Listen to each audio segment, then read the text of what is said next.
김건희 여사의 도이치모터스 주가 조작 연루 의혹을 수사하는 검찰이 김 여사에 대해 불기소 처분을 내렸습니다. 검찰은 김 여사가 범행에 가담했다는 점을 인정하기 어려워 기소할 수 없다고 판단했는데요. 자세한 내용 현장에 나가 있는 취재기자 연결해서 알아보겠습니다. 홍석준 기자. 네, 서울중앙지검에 나와 있습니다. 검찰은 오늘 오전 도이치모터스 주가 조작 사건에 연루된 의혹을 받는 김건희 여사에 대해 불기소 처분을 내렸는데요.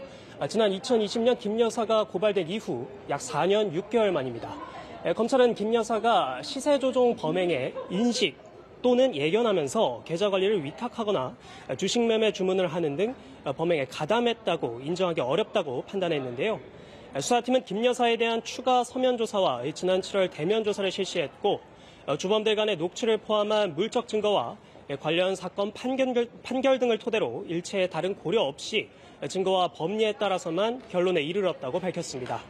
김 여사는 자신의 증권 계좌 6개를 권오수 전 도이치모터스 회장을 통해 주포들에게 위탁하거나 권 전 회장의 요청에 따라 직접 매매했다는 의혹을 받는데요. 검찰은 위탁된 4개의 계좌에 대해선 권 전 회장 등이 시세 조종을 한다는 사실을 인식하면서 계좌를 일임했다고 단정하기 어렵고 증거도 없다고 봤습니다.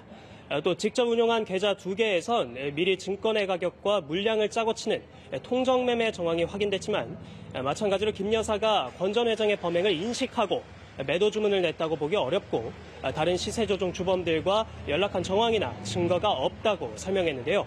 이후 검찰은 김 여사가 권 전 회장이 시세 조종 범행을 한다는 사실을 미필적으로도 인식 또는 예견하기 어려웠을 것으로 판단했습니다.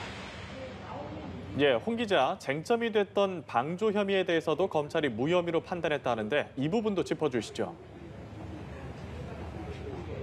네, 그렇습니다. 지난 9월 도이치모터스 주가 조작 사건 항소심에서 전주 손모 씨가 방조 혐의로 유죄를 받아 김 여사에 대한 방조 혐의 적용 여부도 쟁점이 됐었는데요.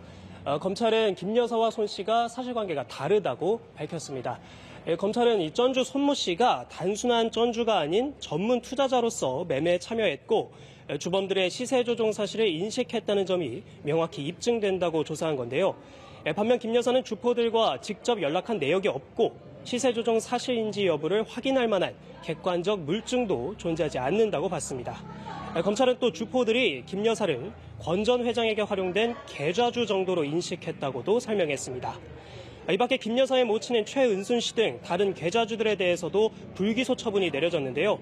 검찰은 이번 결정이 수사팀 전원의 일치된 의견이라고 강조하기도 했습니다. 지금까지 서울중앙지검에서 연합뉴스TV 홍석준입니다.